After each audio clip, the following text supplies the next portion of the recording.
presented by Prize Picks. Get $50 instantly when you play your first $5 and use the promo code WELCOME to Light Years. Tommy, an off-season edition of Light Years.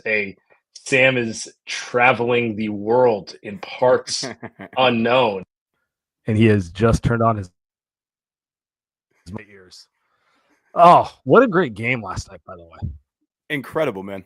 Our Pacers up 2-1 in the NBA Finals against the greatest team of all time. Who would have thunk it? I know, right? Like we got a great mailbag. It's actually gonna be a 2-part mailbag, so we'll do part 1 tonight. I think Andy and I are gonna do part 2 tomorrow night. Appreciate everyone with the patience on these episodes coming out, but a lot of questions regarding kind of the Pacers, the finals, and like how it affects our thoughts on the season. So I feel like there's no better way to do this than to just get to it. So let's just get to it. I actually started off the mailbag with some polling I did on Twitter yesterday. So I'm going to start here. I thought this was interesting. I was just curious where people's heads are at. Got 1,000+ replies on this sort of stuff. Let me ask, what would you consider the top priority? Pretty evenly split, honestly, between a stretch 5, a scorer, and a 3-and-D wing. 35.7% for the stretch 5, 33.5% for the scorer, 30.8% for the 3-and-D wing. Technically, the stretch 5 wins, but my takeaway from this is I think fans are pretty evenly split on this one. My takeaway from this is that we need all three. Sure. But you understand the exercise I'm going for here. Totally, 100%. What'd you vote for? I went 3-and-D wing. I'm just thinking about, I don't know, man. Like because the thing is, I've gone back and forth on all these things, and it's like we did our last episode on running it back, right? Like that was kind of the purpose of the last episode. Like, what if we just kind of ran back the same roster with some minor adjustments, minor tweaks, and added some guys in free agency, and that's all we did. And if we do that, I'm like, okay, we kind of have a stretch 5 on the roster with Post, not maybe the best option out there. I'm just saying, per Tim Kawakami, the Warriors, friend of the show, TK, the Warriors are very comfortable rolling into next season with Post as their stretch 5. They kind of have the score if they run it back with JK. Go get me a versatile wing at that point. If you're going to use a real asset, go get a versatile wing, like a guy who can close playoff games for you. Cause that was, I didn't love our closing lineup in every playoff game this season. And I don't know if a stretch 5 would close every playoff game. And I don't know if like a guy like Kobe White or Sexton would either. I would think Kobe White would, but you don't know. Can I ask you a question? Sure. Would you rather have a Kobe White type or an Obi Toppin type? Ooh. Would you rather have Colin Sexton or Bobby Portis or Nas Okay, Reed? Sexton over Portis. I'm not a Portis guy. I know that's your guy. Yeah, because you don't fucking know basketball. No. I was trying to sneak Bobby Portis in there. I know you were. But can we at least talk like they're the same archetype? I can understand the perspective that Nas Reed's is a little better than Bobby. But do you want the scoring guard or do you want the and let's be honest, those are undersized 5s. They're power forwards who can really shoot the ball, but also have a little juice to get to the rim. Mm-hmm. I mean, it depends what level of player we're talking about, right? Because like I like Kobe White to me is like at least a tier or 2 above Obi Toppin as a player. But I mean, Toppin's been very up and down in these playoffs, but he's had some outstanding moments. Like he was really good in game 1. He was good again last night. But I don't know. That feels just like very redundant with Kuminga. Like can you really play those two together? I don't know. Like in this exercise, I'm thinking. Hey, I saw Obi and Mathurin, so I don't see why you can't. We'll get there. But Mathurin and Kuminga, like there are some parallels between the way that their development track has gone. But I think Mathurin's more of a guard and Kuminga's more of a forward. So like it's a different conversation. But It's a tough question. I mean, I'd rather have Sexton than Portis, I'll tell you that much. But Nas Reed or Sexton, I'm probably going Nas because I think we know Nas has his deficiencies and has his warts, but I think we know he can probably close most playoff games, if not all. The only worry I have is like some defensive stuff, but we know for the most part that's a guy who did close playoff games this year over Gobert. So like at that point, I'm taking kind of that bigger body who's a little bit more switchable, better rebounder, et cetera, et cetera, et cetera. So let me walk you through my logic on this one. And maybe part of this is the way the question's framed, because stretch five for stretch five's sake, I'm not prioritizing, like Mo Wagner over anyone, that. In my head, when I was thinking stretch five, I was thinking of like a Nas Reed type. Sure. To me, the number one priority is to get a front court guy with some scoring and shooting juice. And that could be a Nas Reed. It could be a Cam Johnson, who's technically a 4. He's not stretch 5, but it's the same idea. They need to get someone who in the closing lineup is guarded beyond the 3-point line next to Draymond and Jimmy. And to me, if they get someone who's got some real scoring juice, what they need at the 2-guard position is what GP2 was 2 years ago, is what they hoped Melton was, which is get yourself that athletic point of attack defender, a KCP type, Caruso. And then get away with a high energy stretch big who can really shoot the ball, who can really kind of, has a little juice attacking off the bounce, and they compete defensively, competes. I'm using compete liberally here, they're not going to be the greatest defender, and live with, honestly, I think Jimmy and Draymond can make them playable. I think they can playable. I'm just looking at it from like a basketball perspective. Steph has never played with a front court player who can score the ball. Kevin Durant's the only one, but he's not really. Hey, no more bucket slander. Come on now. I mean, yeah, honestly, like that's what I'm getting at. Like you give me a 3-and-D wing, more emphasis on the D than the 3. To play at the 2-guard, and then give me a front court guy who can really score the ball. I like the construct of that 5. And I mean, honestly, I just don't know how you play Jimmy and Draymond big minutes if you don't have if you don't have some sort of scoring. Like Quentin Post is going to get a lot of run next year, and he deserves to get a lot of run, but I don't think he's a closing lineup guy. So some of the guys we're talking about right now, like they could also be closing lineup line abilities in certain matchups, but they can probably close most games. I'm watching the Pacers right now, and Obi's not closing every game, but they're getting away with closing guys who. He played a lot of minutes in the 4th last night. Obi did. He's playing a huge role in vital minutes. And, we got people in the comments saying this, and I don't know why we haven't brought this name up yet. Pretty sure Al Horford's a free agent. I don't know how we haven't talked about, like, it feels like that's a name the Warriors. You really like, it's like we need to get someone older than Steph, Draymond, and Jimmy. I mean, so is Brook Lopez. Let's get Chris Paul too. Yeah, sure. Hey, let's just run it back. Let's go like the weakest Avengers of all time. CP3, Al Horford. We're going for that 2013 ring. But I mean, we've already talked about Brooks, so why not bring up Al too? I'm just like kind of surprised we haven't mentioned that name yet, because that'd be another good option. I don't know what type of money he's going to get this summer, and maybe he just goes back to Boston. But it feels like everything's in flux there. I've just kind of operated with the assumption he's going to stay in Boston. But you're right. I mean, if everything's on the table for him, he's part of everything. So absolutely. And I mean, he is not currently under contract from what I see here on Basketball Reference. But I think the general point is like, I just think they need overall. I think what that first question shows is they just need more lineup versatility. Like it just felt, even though this ties into the second question, by the way, which is if Kuminga returns, what is your priority? Same 3 archetypes. Yeah, I mean, point being, like, even though it felt like they maybe could have made the finals, that they were stuck playing with Draymond at the 5 so much, regardless of the matchup. And it's just like in the playoffs, that's going to happen anyway. He's going to play 20 to maybe 25 minutes a game, depending on your roster at the 5. But you would like to not have to go to that and just stick with that. And then you don't have any curveball, like a lot of the talk today. I've watched, Simmons and, watched our guy Jason with Hoops Tonight. And a lot of the podcasts just kind of, recapping game 3. And a lot of it has been about, Mathurin he doesn't play the Pacers style, right? But he's an incredible curveball to have. Like just a guy who he might play 12 minutes, but he also might come off the bench and play 22 minutes to score 27 points.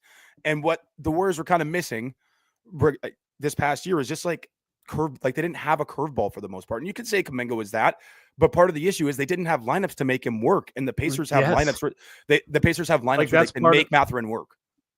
That's like part of the argument for running it back, which is they have something that works. They went 23-8 to close the year, and that's without Kuminga. And when he came back, he was clearly not a factor because they had no clue how to play him in those lineup constructs. And I think he was still a little bit injured when he came back, to be fair to him. I don't think he was like fully 100%. Well, I mean, and to your point, and then it came down to lineup versatility. And so my big takeaway from the finals right now, and I'm probably gonna harp on it because this was true with the Warriors in 2022 as well. Mm-hmm. I'm not convinced like the multi-star model wins anymore. Like obviously you need multiple impact players. Yeah. You need that one superstar. You need multiple leader caliber players, but then you just need versatility because to your point, Mathurin, I don't remember him being a factor in the Cavs series, and maybe they didn't even need to go there, but that's a series where two small guards and bigs, they don't need a wing who's kind of like an athletic curveball in that scenario. They get to this series, they don't win game 3 without Mathurin, right? No. And they have 8 or 9 guys. I mean, I would say the same for Obi Toppin, by the way, too. Obi Toppin has been more useful at times than Miles Turner in this series just because he's the best athlete on the floor in most scenarios. So it's the fact that they have 8 to 9 guys they can go to 10, and they're all bought into their roles and they all understand they have a role to play on this team. And so you play the matchups a little bit. And you could feel it early with Mathurin in this series, like even early in game 1 when the Pacers turned it over like 20 times in that first half. You could feel, even though it was kind of limited run, it was like, okay, Mathurin can actually get to spots, and whereas it felt like a lot of the Pacers guys, they were struggling to get to their spots on the floor.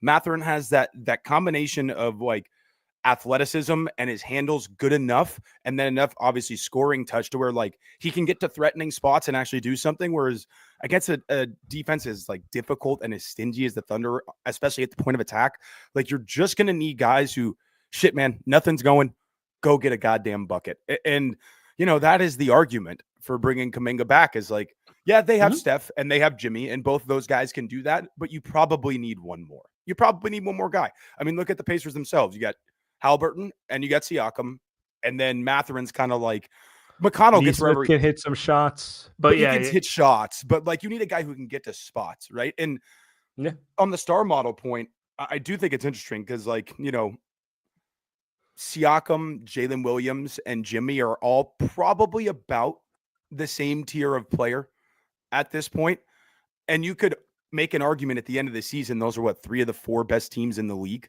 the Warriors, the Pacers, and the Thunder, and they're doing it without like essentially 2 superstars. Yeah. We're gonna call this segment the Tommy's noticing section of the pod. No, I mean you're right. Like I do think I just think as a whole, everyone's got a lot smarter. The coaching has got smarter. I'm going to go for broke and have 3 max players and then like duct tape the rest of the lineup together.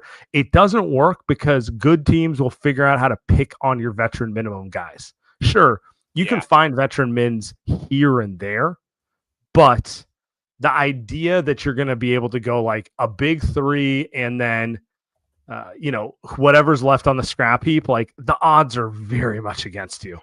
In that capacity, you're not finding 2022 Jimmy or 2022 GP2 and Otto Porter every year. It's just not happening. And Otto was a freak thing because he had an injury history, and GP2 was just a diamond in the rough. But like those guys just typically don't exist on vet mints. Guys who can close finals games, it just doesn't happen anymore. Yeah. So the final question asked here is: do you believe there's a path to if they bring back the core of this roster, it's called the top 8 or so, 7, whatever, and then they make 2 to 3 smart, cheaper signings that they can follow the 2021-22 team, which kind of disappointed us with not making a big move. But it led to a title, right? Yeah. And, everyone's split on this one, but 54-46. I'm going to say the +4 split on this is the homer factor. So I think it is truly a 50-50 proposition here. But I do think the thing I'm seeing from the finals here is, look, they're not going to be the favorite if they go out there and they get a stretch 5 and they get a Melton off of an ACL, which is honestly a best case scenario type of signing. Yeah. But I don't think it's unbelievable that they could potentially run the table if they are healthy at the right time of the season, because the Steph, Jimmy, Draymond and versatility combo will generate wins and will be tough to beat. Absolutely. Now, can they stay healthy at the end? We'll see. Do they have enough juice with that versatility? We'll see. But we're kind of in a versatility era of the NBA, is I guess what I would say. And Steph is still a superstar who warps a defense. So put enough stuff around him and get to the playoffs in kind of a healthy fashion. I'll take my chances. And that's kind of the argument for, like, in a way, running it back and going with depth, right? Because you're going to need like good depth to get through the regular season with an older core. Like, that's just the reality of it. So, yeah, I mean, we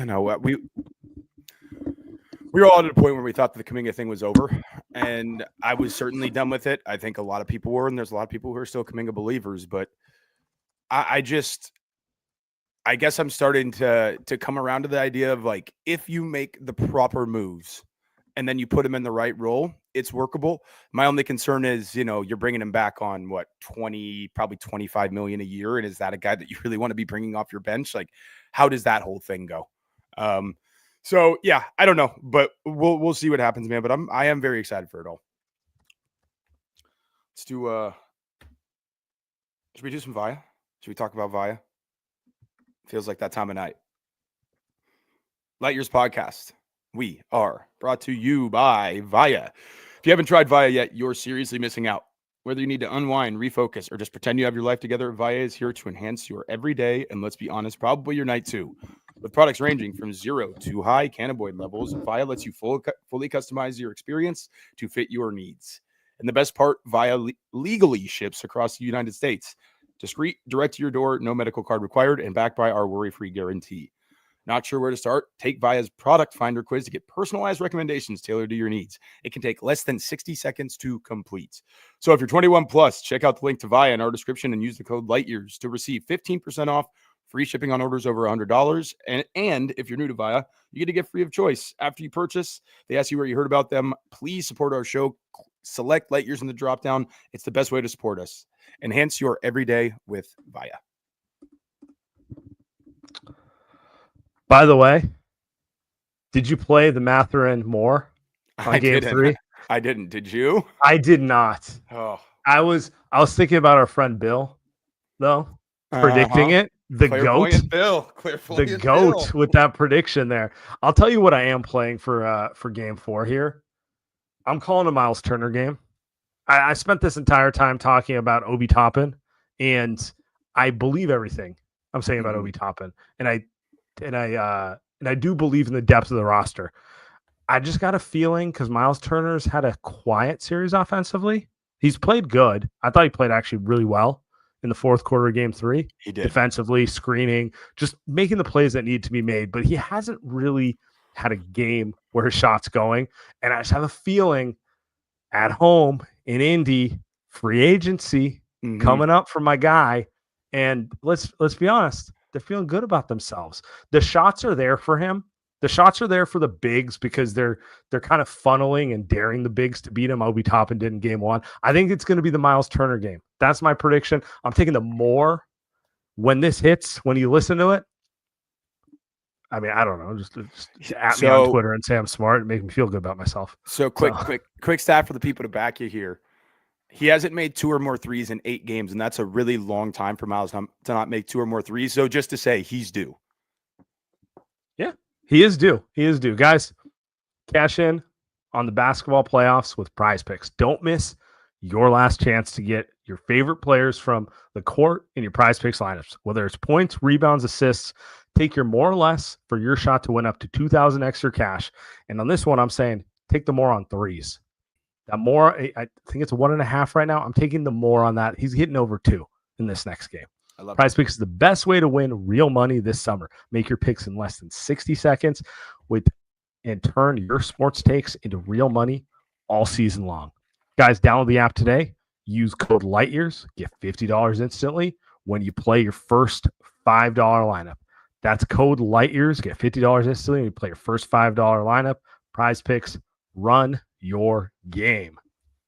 I really do believe that. But part of the fun of Prize Picks is like, well, actually, part of the fun right now is like, I'm just really in on the Pacers. I've been on them for a while, but it's a lot more fun playing a team that like you have a casual affinity for, or let's be honest, or you have hate for. I don't have hate for this team, but like that's also fun. It's also fun just being a hater. Anyway. Oh, there's nothing better.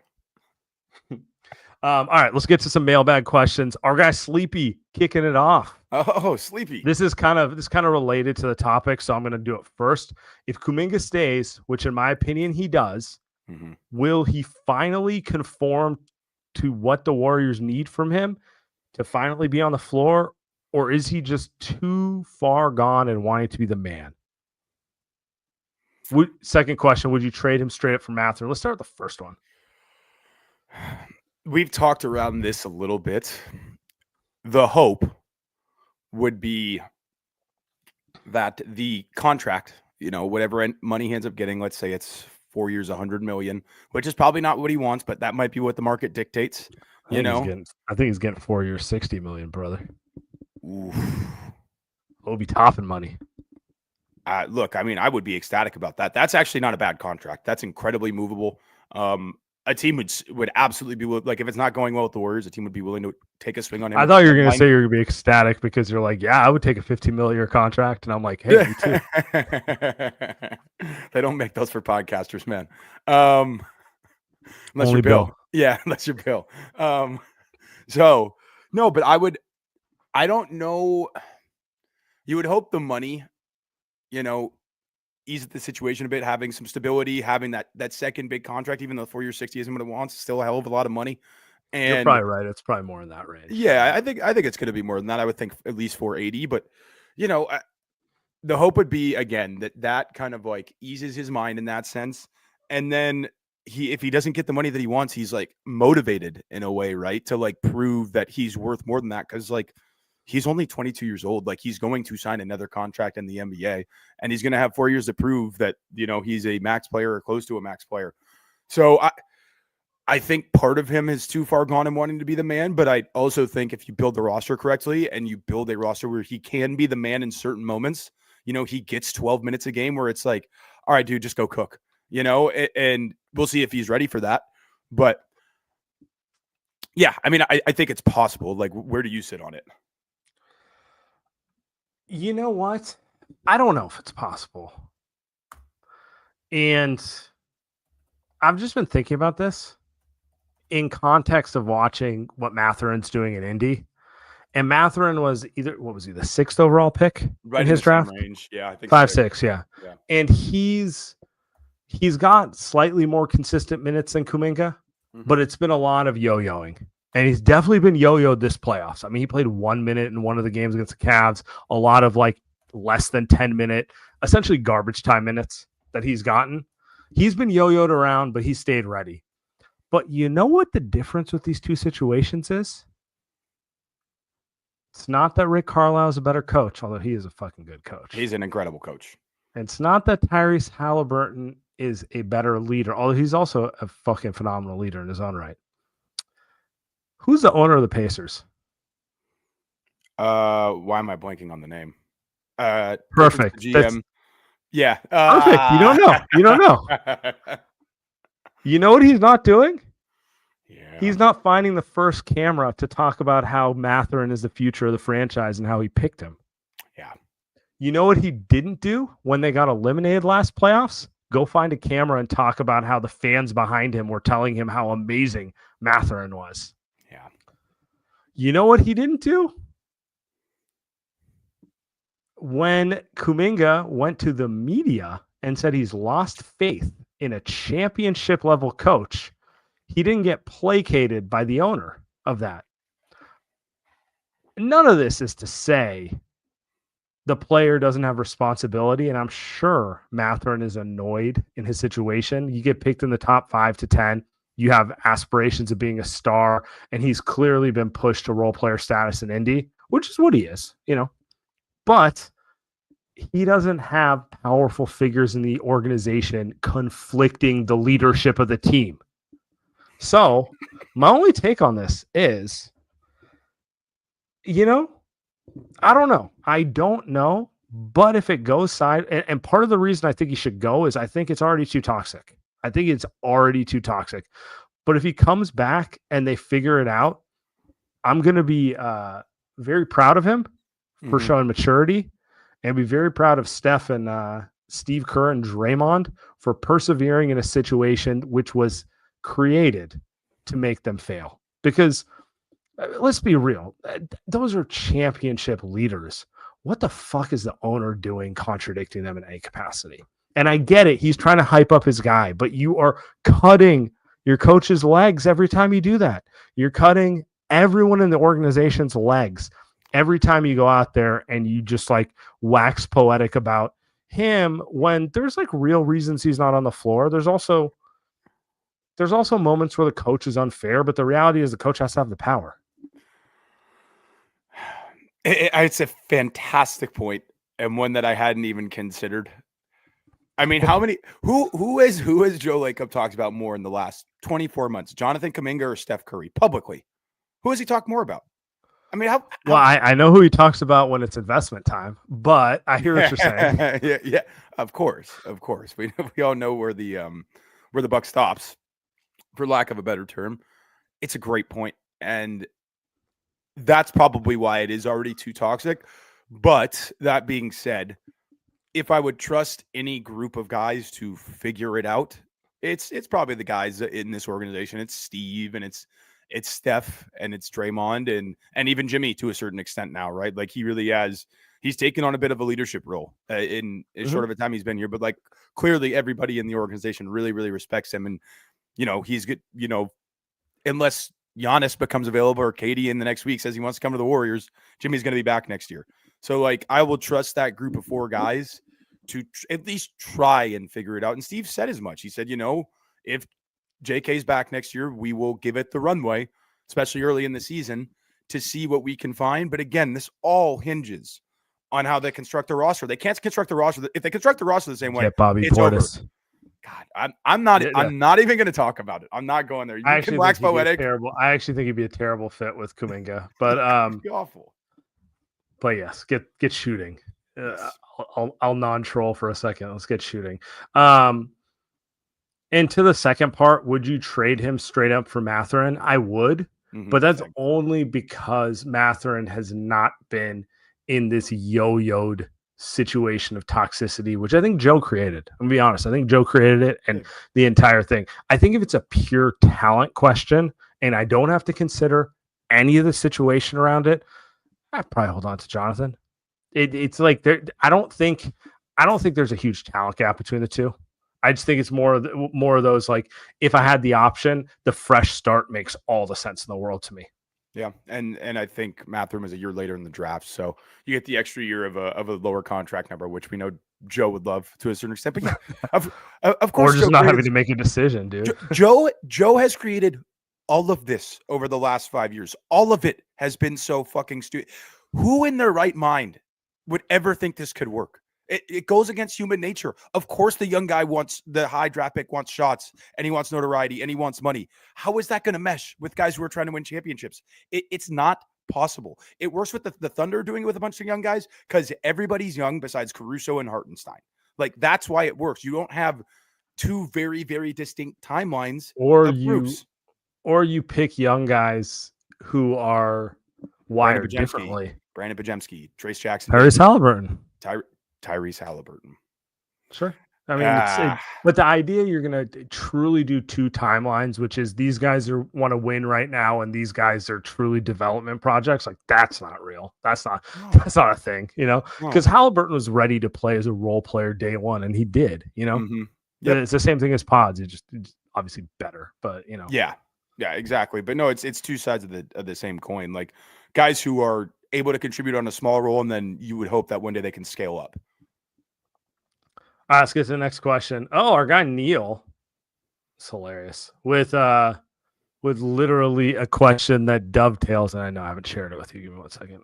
Into this biggest concern, Lacob might have already Jerry Jones arc where the business side of the team continues to flourish, but he gets too involved. That's more of a take, to be fair. It's not a question. I think that's unquestionable. Now, whether the current infrastructure of guys are incredible enough at what they do to fight that off remains to be seen. But Stephen Jones is the GM of the Cowboys. Who's the assistant GM of the Warriors? Yeah, like we're already here. Pot over. Yeah. we're already here, man. Like it's not even a concern. We're here. It's already happened. It is the biggest long-term concern because I'm not concerned about them getting cheap. I'm not concerned about them generating money. They've built a palace that will print money. I do not believe this organization will be cheap, at least like in the traditional sense. Maybe they'll be cheap here and there, but whatever. They're not going to be necessarily top 5 payroll, but they're not going to. We're not going to be worried about the salary floor. Like that's never going to happen unless they're actually. But you do worry about the politics, as they say. Worry about Mike getting tired of the everyday grind of trying to sell Joe on stuff that makes sense. All right. Josh asks, if they keep JK, could they do a hybrid offense like they used to do with the second unit? He's referencing Livingston. Like run ISO stuff for him when Steph rests to preserve Steph this way. Yeah, it's possible, but he's not Sean Livingston either. Sean was a spectacular playmaker. He didn't have a lot of people forget about Livingston. He's the guy was the 4th overall pick in the draft and like warranted and was a really good young player until he tore his knee to shreds. But his main calling card as like his biggest, trait coming into the draft was he was a big playmaker. He was a 6'8" legitimate guy who'd go out and get you 8 to 9 assists a game if he was playing 36 minutes. So they won't be able to run the offense through him in the same sense. You would need a point guard of sorts, a caretaker of sorts to like get them into this stuff. But yeah, they can run post-ups through him in the second unit. Do I trust him to make decisions out of those situations? Probably not. And that's the argument for getting more spacing.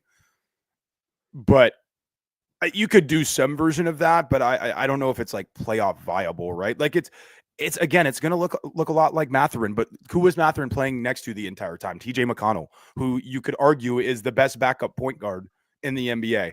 I already know where you're going to go with this. You're smiling, like you're thinking about Pods, aren't you? To be honest, I'm concerned about his like 3rd surgery of the summer. So I know, man. He just plays so hard. Hey, you know who else plays hard? TJ McConnell. Yeah, their games are in no way similar. I'm not gonna go to that comp. Yeah. But I do think there's a world in which they're able to run offense through JK in the second unit if they get enough shooting around him. The stretch that everyone likes to point to where he's playing so well before the injury and then the Jimmy trade. Mm-hmm. If you go look back on it, like they moved Draymond to the bench. It was him. Trace was at the center, so an athletic rim runner, and everyone else was a shooter around them. Everyone else was like Steph, shooter. Wiggins, shooter. Buddy Hield. That was the lineup that they started in that Houston game that really was kind of his best game up to that point, where he had like 34 or something, and he kind of like stapled something. They put 3 shooters around him, and they let him and a rim runner go at it. So it like you can debate the total upside of who he is as a player, but do I think him surrounded by shooting can be an effective second unit? Yeah, of course. Come on. And especially in the regular season of the NBA. Like there's no reason if they don't sign another shooting wing, they can't run Buddy, this mythical shooting wing that I can't name. And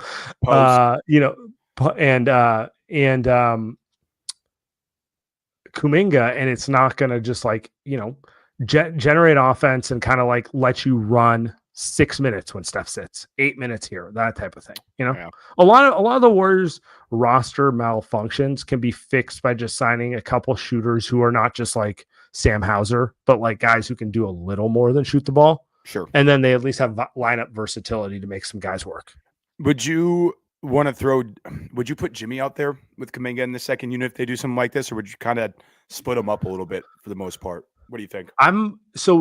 It has not worked to date, but I'm not convinced Jimmy and Kuminga can't work if you get 3 shooters around them. And they clearly were unable to do that to date. But yeah, to your point, I would do it. If you're telling me it's like Buddy, post, and let's say a third shooter with Jimmy and Kuminga, yeah, that should be able to run most second units most of the regular season. I mean, I don't know. It's like we could just go with guys that are still on the roster, like Pods, Buddy, Jimmy, Kuminga, and Post. Like, you think that would work? And I mean, Jimmy and JK did look pretty good playing together down the stretch of the Minnesota series. They obviously didn't win any of those games, but it's not like they weren't able to play together when that was their only option. Right. So, yeah, I mean, I will say this. They're gonna need to find young legs to get through the regular season, because if it's Steph and Jimmy play like you did in March, they're not getting to April. It's just, it is what it is. Yeah. No Olympics for Steph this summer. People, we haven't talked about that much. I think that really did have something to do with the hamstring by the end. He went for 12 months straight almost, like it was 10, 11 month push. Another thing that's undebatable, and that's the power of good underwear. I'm just here to say, guys, I have never tried a pair of boxer briefs, specifically 5-inch break boxer briefs, better than my Skims. The usual complaint with underwear is like it's either too rigid or it's too loose. You want something that gives you that structure, but not something that like makes you feel like you can't move around. And so Skims really mastered it. I don't know how they do it. They say it's all cotton, but it feels like there's some elastic in there. I don't know. It's a perfect blend. It's clearly beyond my pay rate grade to know the specifics of this sort of stuff. But what I know is when I put it on, I feel like the best version of myself. I move a little better. I talk a little better. I'm closing deals left and right. I'm hitting my jump shots when I play pickup. Like, I just feel better about myself in every capacity. So guys, shop Skims Men's at skims.com and Skims stores. Let them know we sent you. After you place your order, select podcast in the survey, select our show in the drop-down menu that follows. I appreciate y'all. I had to let you do that one by yourself. Light Years Podcast. We are brought to you by Lucy. Lucy is 100% pure nicotine, always tobacco-free. Pouches. Lucy Breakers are nicotine pouches with extra surprise. Each pouch holds a capsule that can be broken open to release extra flavor and hydration. Set yourself up for a subscription and have Lucy delivered straight to your door. My personal favorite, wintergreen, actually was at the liquor store over the weekend, and I picked up some wintergreens. They're fantastic, man. I go with the 12 milligrams, but if you're not experienced, you guys shouldn't do that. Go with the 4s because the 12s are going to make you see stars. Let's level up your nicotine routine with Lucy. Go to lucy.co/lightyears and use promo code lightyears to get 20% off your first order. Lucy has a 30-day refund policy if you change your mind. Again, that's lucy.co and use code lightyears to get 20% off. Lucy products are only for adults of legal age, and every order is age verified. This product contains nicotine, and nicotine is an addictive chemical. All right, let's get to it. We got more questions here to get to. Trey Lyles, a possible minimum level guy that gives you the belly production. You think he's getting the minimum? Probably not. Yeah, I think he's getting more. Maybe. Look, if he's on the minimum, absolutely. He's different than Belly, but he played for the Kings in that series a couple years ago in 2023 and had some Oh, impactful moments. he murdered the Warriors in that game 6. They Killed us. They really shouldn't have gone 7, but that was the I know. to me I mean, a bunch of Kings killed him, but to me that's the Trey Lyles game. Yeah. Malik Monk too. Malik killed him that series. But I mean, yeah, I'd take Trey Lyles, but I just don't know if he's a veteran minimum player. I feel like he's going to get at least a little bit more than that. But again, with the cap situation around the league, someone's going to fall. Yeah, somebody's going to fall through the cracks, and it could be a guy like him.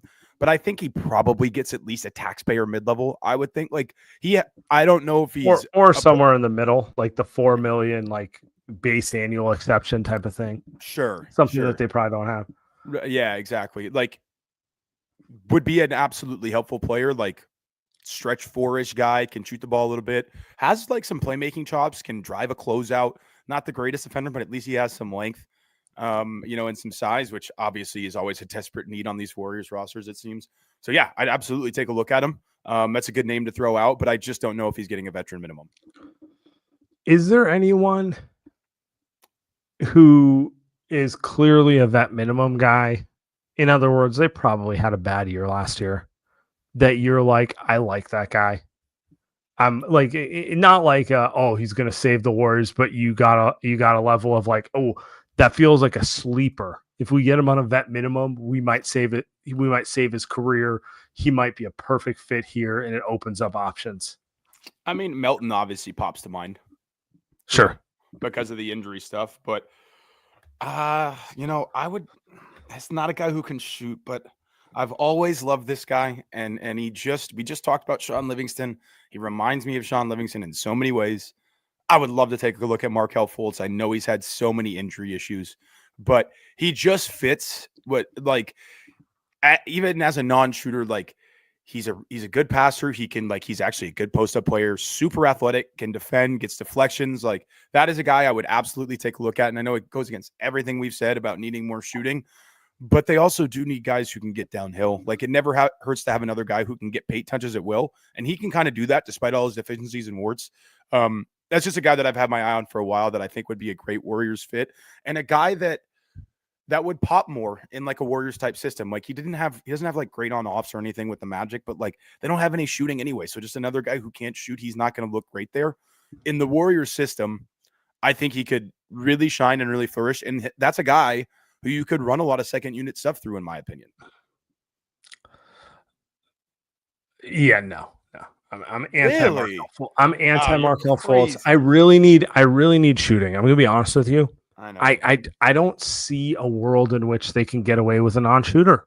I really don't. And some of the stories and like the weirdness around him, like I don't really want to touch it. Sure. Now I will change my opinion on that if they like trade Pods and someone else in like a bigger move. In which case, like yes, they need a ball handler with a little more size who can do some of the things he does. So, but like, yeah, it's not my first priority.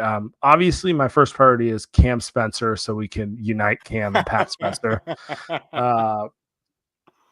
Honestly, actually, as I'm looking at this, like I'm realizing like it's a barren list this year. There's no one who's really popping to mind right now. I got one guy who, maybe the Spurs want him back, but Sandro Mamukelashvili, I think I'm saying that correctly. Kind of a stretch big, can take guys off the dribble. Tough guy, like will mix it up, not scared to be physical. And I would think the Spurs would want to bring him back on like a team-friendly contract, but if they don't, that's definitely like it's a big man who can shoot a little bit and can do a couple other things. So that's a guy who I definitely take a look at, and he fits kind of he's not like a great shooter, but you have to guard him. Like you can't just leave him wide open from three. That's fair. Let's see who else we can get into here. Obviously, Braxton Key will be the key to the team next year. Ben Simmons. Stop it. Talk about not going there. I'm not going there with Ben Simmons. I don't know. I want to see who falls through. Like, I actually really don't feel strongly about like I'd rather bring back E. Santos on a veteran minimum if we're going down this route, because I feel like he's shown enough stuff, and I'm like curious if next year is going to be the year that the shot goes from 31% to 37. Maybe he's the stretch four that we've been looking for. I mean, if he can hit shots, he does enough effort plays to get by. He plays so hard, man, and he's so physical. He's strong. He is legitimately strong. Like, he's a big dude. Yes. Like, he might not be like 6'10", but like he's wide. Yeah. He's built like a football player. I'll put it that way. 100%. And not Brazilian football. We're talking American football here. Thank you for that clarification. All right, we'll go with this one. This is a fun one here from our guy Black Hat Investor. I'm not put it up on the screen here, so you're gonna get to it. What's up with the odds makers saying the Dubs are the favorites to land Lauri Markanen? Don't see how that's remotely possible. I think they're trying to take your money, brother. I think that's what's going on. Yeah. Do not invest in this, my guy. I will tell you that for sure. There's just no way to get it done unless you're moving Jimmy or Draymond. And he kind of points that out. Like, it has to be one of those guys, because even if let's say the Jazz had a change of heart and they wanted Kuminga on 4 years, $160 million, the Warriors can only take back. So that's what we're talking, 40 mil AAV. The Warriors can only take back half of that. So you can only take back about 20 plus 7, 27. You still need Moody and Buddy, and now you're gutting your depth. Like, there just isn't a path to it. So I don't know why they're saying that. It doesn't make any sense. It's probably just because the Warriors were the favorite, quote unquote, last year until Ainge asked for. They're trying to take your money. That's what's going on. Yeah, don't bet on it, because he's probably not getting traded. Nobody wants that contract anymore. He had value last summer because he was making 18 mil. By the way, I saw someone in the chat mention Trey Murphy. Does Trey Murphy cross the line of someone you're willing to trade all three young guys for? Which is Kuminga, Moody, and Potts. He is right there. I mean, he is like on that line. I don't think people understand how good Trey Murphy is, just in general. Like, he is way, way, way more than just like a 3-and-D wing. I'm going to pull up his numbers from last season real quick, but I think people are kind of going to be like kind of genuinely shocked. He got shoulder surgery, which is rough. Yeah, that is tough. I don't know if that'll lower his trade value because he's so young. Like, if I'm the Pelicans, I'm like, okay, if you're trying to lowball me, we'll just hold on to him. Like, right. I don't need to move him today. No, it's honestly a similar situation as Markanen last year in a way, just in terms of like, unless you're going to give me a Godfather offer, why would I do this?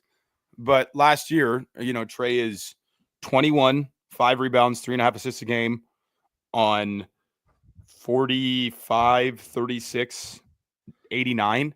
And that's shooting 8.5 threes a game in an environment where like nobody else could create shots. He is better than a 36%. He's a legitimate 40% 3-point shooter, and like off movement. Mm-hmm. And like in the Warrior system, he'd be an all-star. Like, he's a Cam Johnson level shooter, and he's more versatile than that as a scorer, in my opinion. Yeah, totally.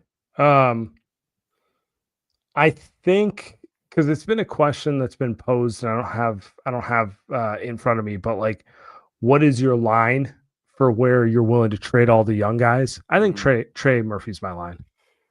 So I think a worse player than Trey Murphy, I start like being like, this is too much. But for Trey, I'm like, yeah, dude, none of these guys will probably be as good as Trey.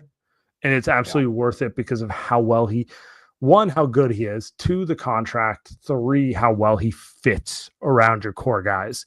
Now, you do need to get smart with some veteran moves around him if you make that move.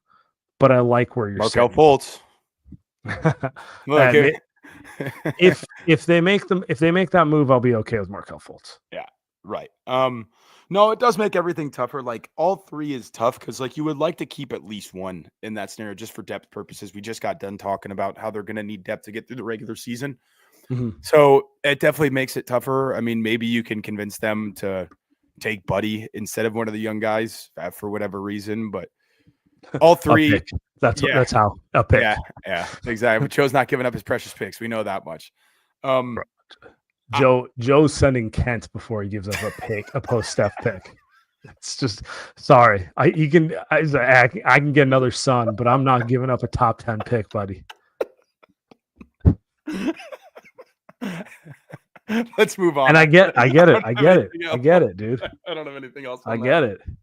Hey, just be honest. No, Joe loves the draft. He doesn't love anything more in the world. Gary Trent. Gary Trent's a name I'm seeing here. Would love that. I don't think he's going to get more than a taxpayer either. Yeah. He's not what I'd prioritize if they run everything back, but if they end up using like Moody and Buddy for contract purposes, like Gary Trent's about as good as you're going to get to replace either of those guys. And he might be better than those guys too. Yeah, he had some great playoff games, man. I think he had in the game, the end of the Bucks ended up getting eliminated. I want to say he had like 30. Like he had a couple of really big. He could shoot the hell out of the ball. It's another guy who's like a legit shooter, not just like a fake shooter. Well, we got a couple of fun ones in the chat. I want to do this. Dub should choose defense over offense. Thoughts? I mean, it depends. It depends who's back. It depends who's not back. This is such a hedge answer. Yeah, it's such a hedge answer, but it's the truth. Like, I've always been, and I've said this on previous pods we've done this offseason, I've always been just get the right defense around Steph and he can carry you. But God, that Minnesota series broke me. Just watching the absolute bricklaying that occurred when Steph went out. And look, they're never winning anything if Steph gets injured anyway, but it would have been nice to get a game. And the defense, like, it was up and down, but I think if they scored enough, the defense would have been good enough to like get one of those wins. The issue was they could not score, and the defense got continually worse because of that. They definitely can't sign guys who are just all offense. Like, they need to have some versatility as players. Like, that's why Brook Lopez is such a good name, because yeah, he can shoot the ball, but even at his old age and as slow as he is, there's 20 teams who are penciling him into their starting center for that reason. Yeah, the Lakers have had his penciled in there ever since they traded him. But yeah, it's such a hedge. Like, it's not a great answer, but I think I lean slightly offense, but I also need to see, are they bringing back Kuminga? Are like who, like I'm all in on offense. I'm gonna be honest with you. Well, not like all in, but like Minnesota broke me worse than you, but I'm also watching the Pacers right now. I believe, like, just bet on Draymond the way you bet on Steph, dude. Like, you bet Steph you bet Steph can make like garbage work on offense. Bet Draymond can make some suboptimal lineups work on defense. I mean, he has. We've seen him do it for years, but I think the bigger thing is like just get some size and some athleticism, regardless of like their, how good they are defensively. I think the real way to frame it is like if they are trading like real assets for somebody, it's for a more offensive minded guy. Free agency, It's a bit more of a toss up. It's going to be like fit based. But if it's a trade, it's a Trey Murphy, it's a Naz Reid, it's a Kobe White, it's a Colin Sexton. It's somebody who can go get a goddamn bucket. Sounds nice. Yeah. I would like to see it one of these days. All right, we're ending on this one from our guy Rich Dub. Would you do a sign and trade for Santi Aldama for Kuminga? No. Ooh. Flat out no. He's not good. He's not good enough. I like him as a player. I would absolutely trade Moody for him. I'd trade Moody and a pick for him. I would not trade Kuminga for him. You are wasting a chip. I would rather run it back with Kuminga, and then I would rather look for something better at the deadline. That's a no for me.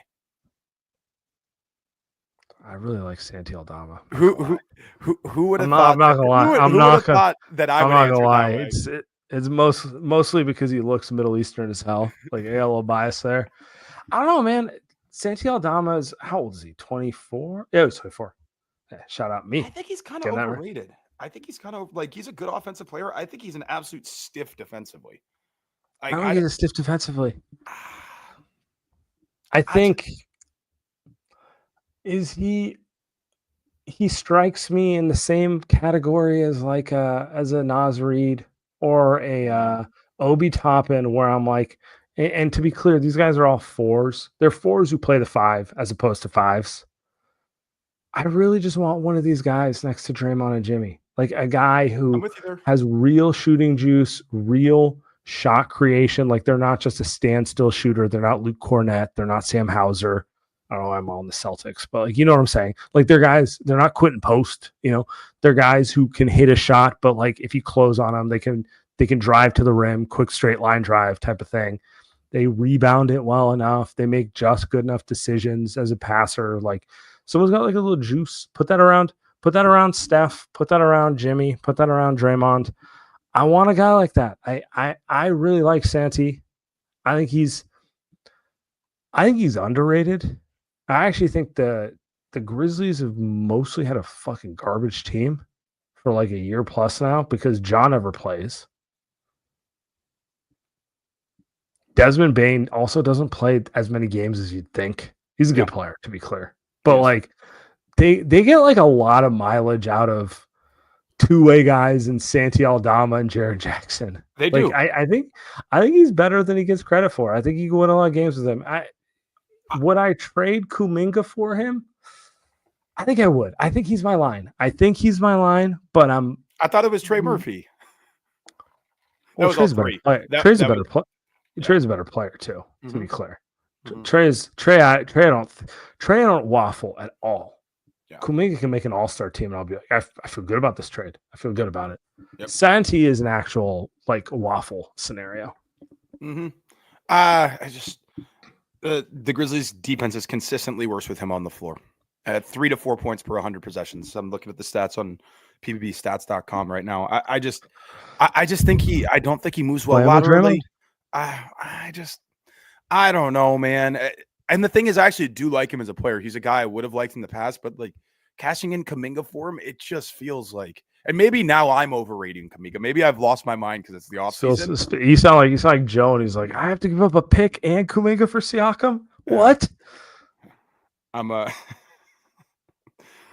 buy. No, I hear. But honestly, that is kind of the issue with Kuminga is you think you can get more. But can you? Because of the upside, and then you're faced with the reality of the offers, and it's just so underwhelming. You're like, I want to gamble. Let's see if we can get it do better next time. Yeah, look, we've already lost 1,000 tonight on the blackjack table. I'm going to the ATM one more time. We're going one more time. I'm pulling out another 500. Let's go. New dealer. This guy sucks. We gotta move. Yeah, it's all him. That lady over there, she seems nice. Yeah. We're trying that table. Yeah, that's exactly how it's going. We're gonna end it there. I'm gonna be honest. I like Santi enough that I would say I'd do it, but like the more I think about it, I'm like, I'm not sure. This is why he's gonna get re-signed, and we're gonna be doing this hypothetical for at least 2 more seasons, buddy. I can't wait. I'm all in on it. Thanks, everybody. Appreciate you.